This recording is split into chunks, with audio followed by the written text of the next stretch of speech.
Alors Benjamin, cela te change de l'air de Dijon. 3200 mètres, ça décrasse les poumons, mon pote. Septembre 1991. Les Alpes sont calmes. Trop calmes.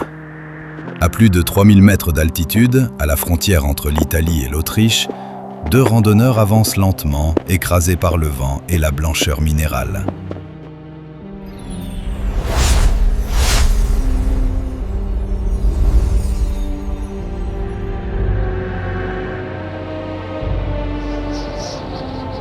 Otzi, le silence sous la glace. Le soleil fait fondre les neiges éternelles et libère ce qu'elles gardaient prisonnier depuis des millénaires. Dans la glace, quelque chose affleure. Une forme sombre, un bras, puis un torse, un corps humain. Figé dans le gel, partiellement émergé, incroyablement intact. Oh mon Dieu, il est là depuis quand? On redescend dans la vallée, il faut prévenir les autorités.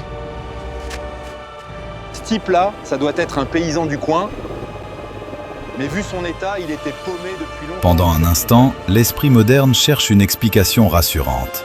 Un alpiniste disparu, une victime récente de la montagne. Mais très vite, la vérité s'impose. Ce corps n'appartient pas à notre époque. Il a plus de 5300 ans.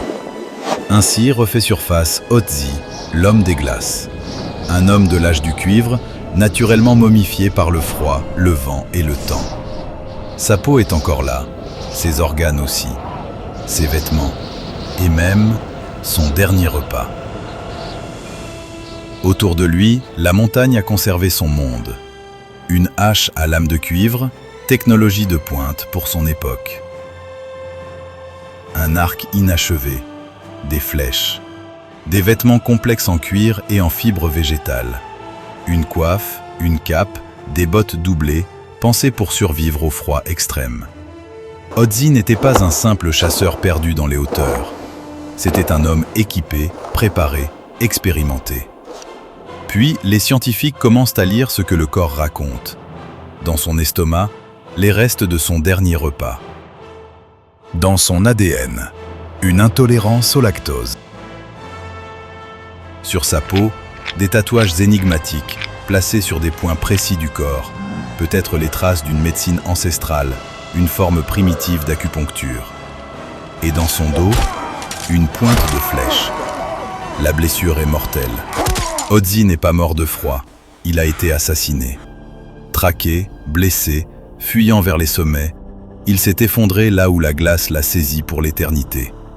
La montagne a fermé le rideau, pendant 5 millénaires. Sa découverte bouleverse tout. Elle révèle que les peuples alpins de la préhistoire maîtrisaient la métallurgie, l'habillement technique, les soins du corps, et connaissaient la violence des conflits humains.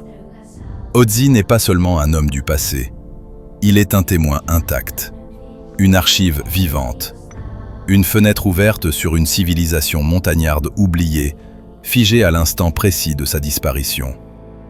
Et dans le silence glacé des Alpes, une voix venue de l'âge du cuivre nous murmure encore son histoire. Ainsi s'achève, ou peut-être commence, ce récit venu d'un autre temps.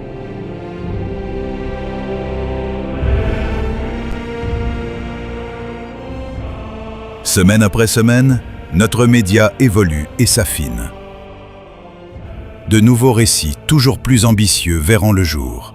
Certains réservés aux membres du club MLQ Cinécast. Merci pour votre fidélité.